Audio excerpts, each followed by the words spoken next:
मेरा नाम मोहम्मद अफजल है और मेरा ये आज का ये लेक्चर जो है ये यूनिट नंबर 3 के बारे में, जो कि हमने पिछला लेक्चर किया था effect of different factor, effect of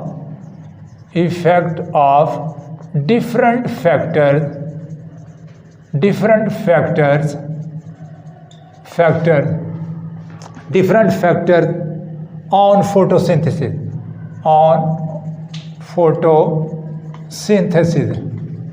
इसका मतलब ये है कि ज़ियाई तलीफ, इसको हम ज़ियाई तलीफ का नाम देते हैं। ज़ियाई तलीफ पर असरअंदाज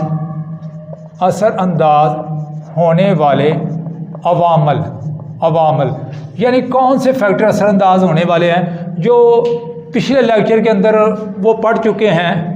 पिछले लेक्चर के अंदर हमने ये बताया था कि उसमें ये 4 चीज़ें हैं जिसके लिए हमने नंबर 1 पहले हमने लाइट पढ़ लिया था, लाइट, और आज हमारा दूसरा जो है वो कार्बन डाइऑक्साइड है, कार्बन डाइऑक्साइड। और ये मैं बताना भूल गया, मेरा नाम मोहम्मद अफजल है और मैं साइंस लाइसम से ताल्लुक़ रखता हूँ, साइंस लाइसम के स्कूल के अंदर से, जहाँ से वो लेक्चर जो है ये रिलीज़ हो रहा, ऑनलाइन रिलीज़ हो रहा। अब कार्बन डाइऑक्साइड की बात, जैसे मैंने ये पहले पिछले लेक्चर में भी बताया, ये नाइट्रोजन है, ये ज़मीन के ऊपर क्या 98% है, गैस है, और उसके बाद ये ऑक्सीजन है, ऑक्सीजन ये है 21%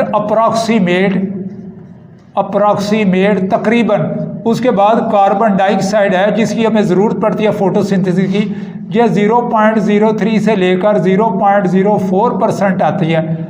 और इसके बाद आर्गान भी है, और आर्गान भी 0.07 समथिंग कुछ है। ये तनासब है, रेशो है मुख्तलिफ गैसों का। तो अब हमको जिसको ज़रूरत होती है वो कार्बन डाइऑक्साइड की है।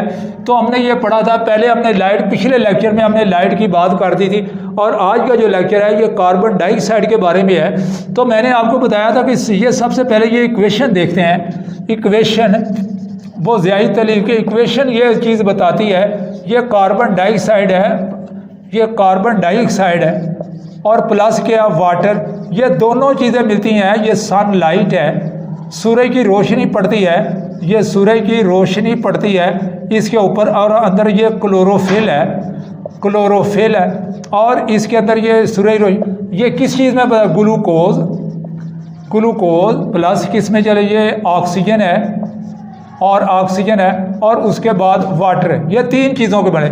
ये मैं पिछले लेक्चर में बता चुका हूँ। ये कार्बन डाइऑक्साइड और ग्लूकोज ये रिएक्टेंट हैं, ये अमल में हिस्सा लेने वाले ये कंपाउंड है। उसके बाद ये जो चीज़ें बनती हैं ये प्रोडक्ट हैं। प्रोडक्ट कहते हैं बनने वाले अज्जा। वो कौन से हैं? वो ग्लूकोज और ऑक्सीजन है। और ग्लूकोज जो हम इस्तेमाल करते हैं और ऑक्सीजन जो है ये हम फ़ज़ा से लेते हैं। ये दोनों चीज़ें मिलने के बाद ये हमारे इनकी ऑक्सीडेशन होती है, जो कि हमारे के प्रोसेस माइटोकॉन्ड्रिया के अंदर, और उसके बाद जो एनर्जी रिलीज़ होती है वो हम जानदार या इंसान वो अपने मुख्तलिफ जगह के लिए इस्तेमाल करते हैं। तो इसी तरह चले, अब सबसे पहले ये कार्बन डाइऑक्साइड की बात है। वो कहता है कार्बन डाइऑक्साइड किस है? जैसे मैं पिछले ये डायग्राम के अंदर, ये मैं फिर डायग्राम को ये बना देता हूँ। ये डायग्राम है लीफ की, और ये देख लें इसके अंदर ये डायग्राम इसी तरह ये चल रही है। ये फ़ज़ा के अंदर ये सिंपल सी डायग्राम है। ये सॉइल है और ये अंडर द ग्राउंड है, ये ज़ेरे ज़मीन अंडर द ग्राउंड। और उसके अंदर ये देख रहे यहाँ पे वो ये रूट हेयर है, रूट हेयर, और यहाँ से ये पानी ऊपर की तरफ चलता है। और ये हमारे 2 किस्म के पाइप हैं। एक का नाम है जाइलम, जिसको हम जाइलम कहते हैं, जाइलम, और दूसरे को क्या, फ्लोएम।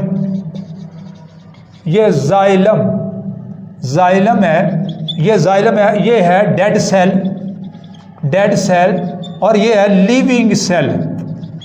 ये लिविंग सेल है। 2 तरह के पाइप हैं, एक नीचे से पानी ऊपर की तरफ ये पत्तों के अंदर ये जा रहा है। ये देखें इधर क्या है, ये सारे जाइलम और फ्लोएम है, और उसके बाद ये जाल बना हुआ है पत्तों का इसके अंदर।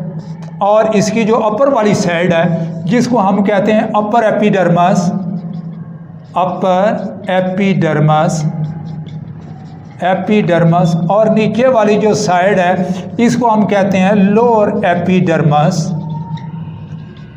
Lower epidermis. और इसके अंदर ये देख ले कि जाइलम पानी जो है ना ये सारे का सारा यहाँ पे ये पत्ते के अंदर चला गया। तो यहाँ पहुँचने के बाद क्या होगा, अब फ़ज़ा के अंदर यहाँ पे छोटी छोटी ये चीज़ें मैं आपको बता दूँ कि पत्ते की लोअर साइड के अंदर ये छोटे छोटे सुराख पाए जाते हैं, जो छोटे छोटे सुराख पाए जाते हैं, जिसको हम ये क्या हम एक नाम देते हैं, उसका नाम जो है उसको हम कहते हैं स्टोमेटा, स्टोमेटा, इसको हम कहते हैं स्टोमेटा। स्टोमेटा ये सुराख हैं और स्टोमेटा के इर्दा गिर्द 2 सेल पाए जाते हैं जिसका नाम हम देते हैं गार्ड सेल। और जो फ़ज़ा के अंदर जितने भी जानदार हैं वो जो कार्बन डाइऑक्साइड छोड़ते हैं, वो कार्बन डाइऑक्साइड जो हमारे कुदरत ने एक ऐसा सिस्टम बनाया कि ये वो पत्ते जो है ना ये लोअर साइड है, इसके अंदर वो कार्बन डाइऑक्साइड इसके अंदर दाखिल हो जाती है इन स्टोमेटा के ज़रिए। और यहाँ पे क्या वाटर है, और वाटर के साथ कम्बिनेशन करने के बाद ये क्या बन जाता है, ये ग्लूकोज बनता है, ग्लूकोज, ये क्या बन जाता है, ग्लूकोज बन जाता है। और उसके बाद ये ऑक्सीजन बन जाती है, और ऑक्सीजन जो ग्लूकोज बनता है वो जब ग्लूकोज बढ़ने के बाद दोबारा फिर क्या है दूसरे पाइप के ज़रिए कुछ जो है वो तने के अंदर, स्टेम के अंदर, स्टेम जिसका नाम तना रखा, तने के अंदर कुछ इसको मोटा ये उसको ये भारी वज़न दे देते हैं, कुछ जो है ये जो फ्लोएम के ज़रिए, और कुछ जो फूड है ग्लूकोज ये नीचे की तरफ चला जाता है, कुछ जड़ों में चले जाता है, कुछ ऊपर की तरफ, कुछ इसको ये मोटा करने के लिए काम आ जाता है। तो ये देखें ये ग्लूकोज है और ये मुख्तलिफ 3 जगह पे इस्तेमाल होता है। और ये ग्लूकोज उसी वक्त बनता है जब इन दोनों की कम्बिनेशन होती है, जब ठीक तरह कम्बिनेशन होती है ये प्रोडक्ट कार्बन डाइऑक्साइड की और वाटर की, और कार्बन डाइऑक्साइड की होने के बाद फिर ये क्या जो ग्लूकोज का मालिक्यूल बनता है उसका फार्मूला ये C6H12O6। अब देख रहे हैं ये कार्बन डाइऑक्साइड ये क्या काम करती है, उस गंदी आवाज़ जिसको हम डर्टी एयर कह रहे हैं, जिसको हम सूंघना पसंद नहीं करते, और उसी से ग्लूकोज तैयार होता है। और वो ग्लूकोज हमारे जिस्म की ताकत के लिए इस्तेमाल होता है और उसकी ऑक्सीडेशन के लिए। ये फ़ज़ा के अंदर क्या है, जो पत्ते हैं हम सुबह उठते हैं तो वो पौधों के करीब जाते हैं, लंबे लंबे सांस लेते हैं, उसकी यही वजह है कि पत्ते जो है ना ये ऑक्सीजन छोड़ते हैं, और ऑक्सीजन जो है हम अपने लंग्स में लेके चले जाते हैं। आजकल का दौर है, जैसे देख लें जो करंट ये वायरस का दौर चल रहा है आजकल, ये कहते हैं वेंटिलेटर, हाई वेंटिलेटर। अब अमेरिका बहादुर जो पूरी दुनिया का ये शेर दिल बना हुआ था, वो भी चाइना को कह रहा है मुझे वेंटिलेटर दे दो।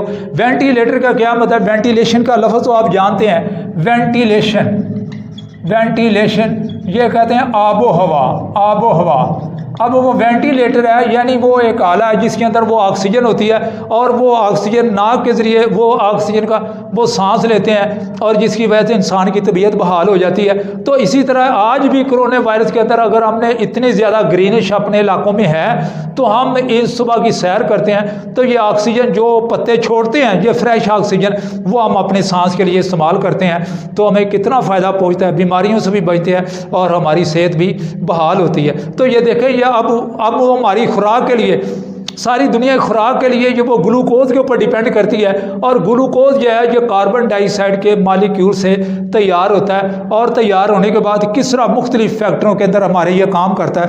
वो कहता है plant absorb from A essential part of photosynthesis, और ये लाजमी हिस्सा है, एसेंशियल पार्ट, ये लाजमी SSE essential part, essential part of photosynthesis.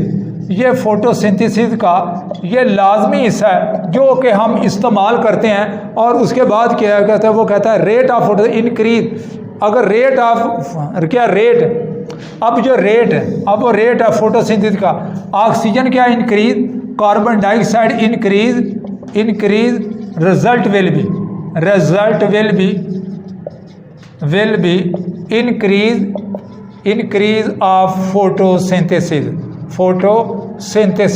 और इसकी परसेंटेज कितनी है फ़ज़ा में, जो मैं पहले बता चुका हूँ, ये 0.3 0.03% टू 0.04%।